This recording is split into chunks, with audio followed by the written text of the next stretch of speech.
wabarakatuh. Saya Rika Luvina Dula dengan NIM 039. Saya Delayu Mubias dengan NIM 026. Saya dengan Ratih Yunita Kusmawati dengan NIM 012. Saya Suci Juwita dengan NIM 029. Kami di sini akan membuat tugas video untuk melengkapi tugas mata kuliah ketaman siswaan. Berikut video. Baik, selamat pagi. Sekarang kami di sini bersama dengan Pak Agus. Di sini saya akan mewawancarai mengenai profil dan sejarah perjuangan Ki Hajar Dewantara untuk melengkapi tugas mata kuliah pendidikan ketaman siswaan.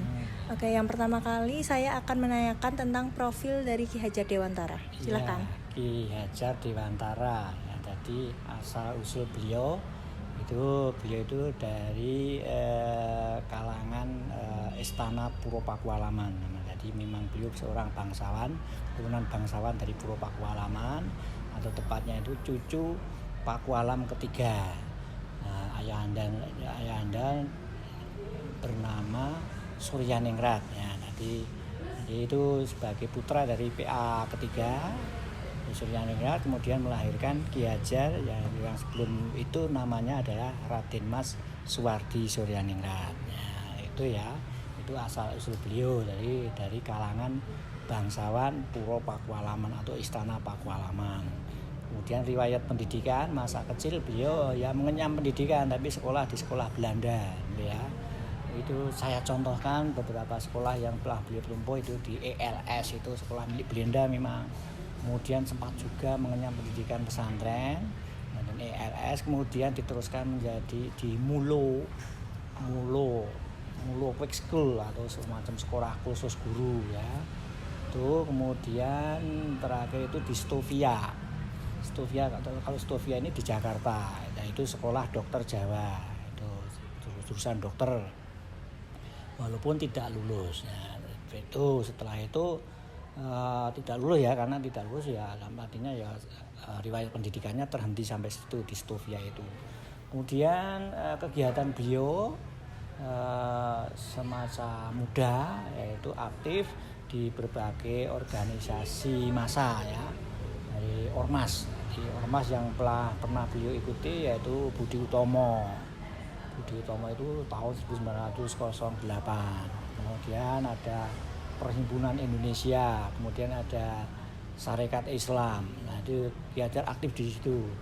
Ya, kemudian juga yang paling utama yaitu beliau sebagai seorang jurnalis. Ya, artinya waktu beliau sebelum di Taman Siswa itu banyak menjadi pemimpin redaksi dari berbagai koran atau surat kabar di Indonesia atau di India Belanda, karena dulu belum berani orang menyebut Indonesia, ya. Kita dulu sebutannya Hindia Belanda. Nah, itu belum banyak menjadi redaksi dari beberapa surat kabar, antara lain yang paling besar atau paling kondang itu ada Midden Java, itu ada Suara Hindia, ada Utusan Hindia. Nah, itu koran-koran yang pernah beliau aktif di sana, karena memang kegiatan beliau adalah sebagai seorang jurnalis. Kemudian pernah mendirikan partai politik, ya. Itu merupakan partai politik pertama di Indonesia yang didirikan bersama dua orang temannya yang tergabung dalam 3 serangkai. Waktu itu Dr. Cipto Mangunkusumo, kemudian Daus Dekker, kemudian Suwardi Suryaningrat. Nah, seperti itu asal usul ataupun kegiatan beliau sewaktu muda, ya, itu seperti itu. Baik, selanjutnya untuk perjuangan dari Ki Hajar Dewantara.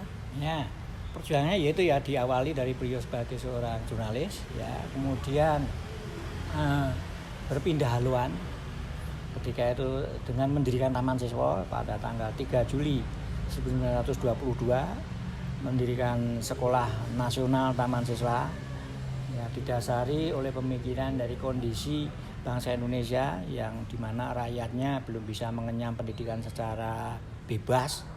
Maka dengan didirikannya Taman Siswa, maksud dari Taman Siswa dan Ki Hajar itu supaya anak-anak Indonesia itu bisa terdidik, bisa pinter, dan bisa mempunyai karakter dan akhirnya bisa mempunyai istilahnya pendirian, punya prinsip sebagai bangsa yang besar seperti itu.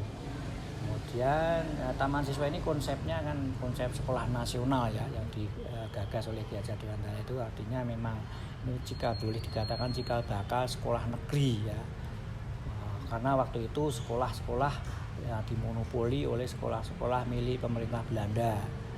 Kemudian ada sekolah yang lebih dulu berdiri sebelum Taman Siswa, itu Muhammadiyah tapi basisnya Islam yaitu ya.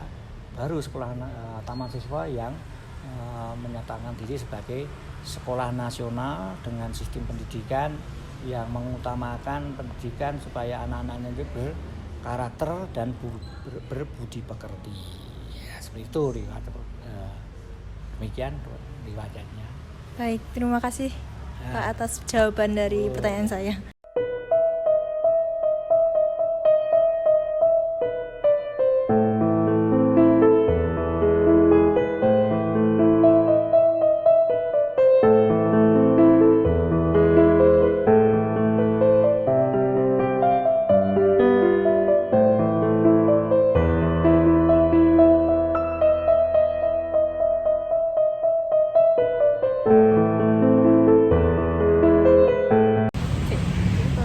Sekian video dari kami. Wassalamualaikum warahmatullahi wabarakatuh. Salam dan bahagia. Bye-bye.